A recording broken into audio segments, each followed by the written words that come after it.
முருகா, என் அன்பு பிள்ளையே, இதை நீ விடியலுக்குள் கேட்டுவிட்டால் நாளையே சுப செய்தி ஒன்று உன்னை தேடி வரப்போகின்றது. நான் உனக்கு கொடுத்த வாழ்க்கையை உனது மனதார வாழ்ந்தால் நிம்மதியும் இன்பமும் என்றும் உன்னை தொடரும். பிறருடன் ஒப்பிட்டு வாழ நினைத்தாய் என்றால் உன் மன நிம்மதி அகன்று போகும். என் அருளும் தூரம் சென்றுவிடும். யாரோ ஒருவர் போல ஆக வேண்டும் என்ற ஆசையை விட்டுவிட்டு உனக்கென நான் போட்ட பாதையில் தைரியமாக நடந்து செல்.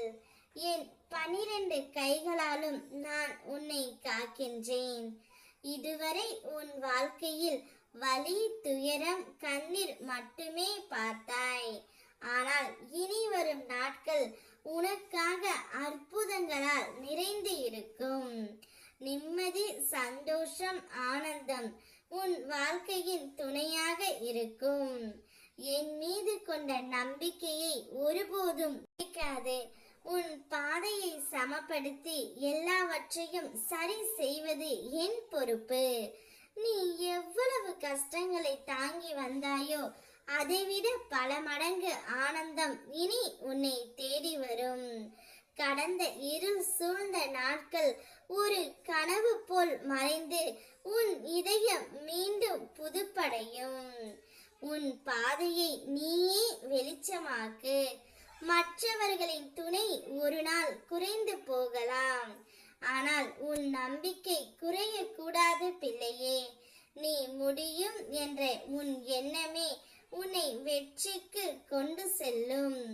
உன் மனமும் உடலும் ஓய்வு பெற வேண்டும் என்பதற்காகத்தான் சில சம்பவங்களை உன் வாழ்க்கையில் நிகழ அனுமதித்தேன். நீ கவலைகளில் மூழ்கி நாள் முழுவதையும் செலவழித்து விட்டாய். உன் மனம் அமைதி அடைந்தால் மட்டுமே உனக்காக நான் வைத்திருக்கும் நன்மைகளை நீ உணர முடியும். உன் வாழ்க்கையில் வரும் அனைத்து பேரின்பங்களும் தற்காலிகம்தான். அவை நீர் குமிழி போல வந்து மறைந்துவிடும். அதுபோல அடிக்கடி வந்து உன்னை அச்சுறுத்தும் துயரங்களும் நிலையற்றவை. அவையும் ஒரு நாள் மறந்து போகும். ஆனால் என்றும் நிலைத்திருப்பது ஒன்றுதான், அது இறைவனை நினைக்கும் மனம் மட்டுமே.